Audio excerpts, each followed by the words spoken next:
पीछे उनके बैकग्राउंड में बिग नेम था और आपके बैकग्राउंड में बिग नेम नहीं था, इसलिए इतना काम करने के बावजूद आप नजरअंदाज हो गई। देखिए, आपकी बात बिल्कुल सही है और आपका सवाल बहुत सटीक है कि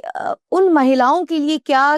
आगे, क्योंकि जाहिर सी बात है आप पूछेंगे कि भाई ओखला के अंदर जिन परिवारों की आपने बात की है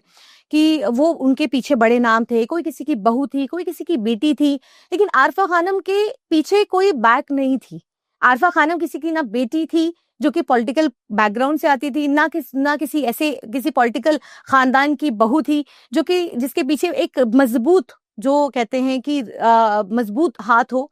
लेकिन उसके बावजूद भी आरफा खानम जमीन पर थी, आरफा खानम लड़ रही थी, आरफा खानम संघर्ष कर रही थी, एक थर्ड फ्रंट बन करके खड़ी थी। आपको याद होगा कि जब विधानसभा चुनाव, अभी जब विधानसभा चुनाव हुए 2024 के अंदर, उस वक्त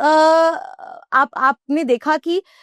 3 महिलाओं का जिक्र हुआ था। 3 महिलाओं के अंदर, क्योंकि पार्टी ने डिसाइड कर लिया था कि महिलाओं को टिकट देना है, और उस टिकट के पीछे जब आपने देखा कि बड़े परिवार थे, और उस बड़े परिवार के पीछे एक कहीं ना कहीं एक बहुत पीछे एक आरफा खानम थी। लेकिन आरफा खानम जमीन पर थी, लोगों के साथ जुड़ी हुई थी, कोशिश कर रही थी। आरफा खानम ये सरेंडर करके घर नहीं बैठी कि नहीं जी, मेरा घर परिवार,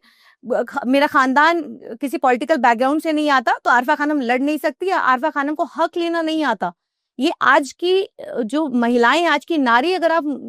मुस्लिम महिलाओं को अगर आप देखेंगे तो आज वो इतना सशक्त हो रही हैं, या अपने के साथ साथ और लोगों को भी साथ लेकर के चल रही हैं। तो अगर आप ये कहेंगे कि मेरी मंशा आगे, क्योंकि मैं ये देख लूं कि मेरे पीछे इतने जो और बाकी जो बैकग्राउंड जिनके स्ट्रांग हैं, उनका जो बैकग्राउंड बहुत स्ट्रांग है, तो मेरा नहीं है, तो मैं घर बैठ जाऊं या मैं कुछ ना करूं।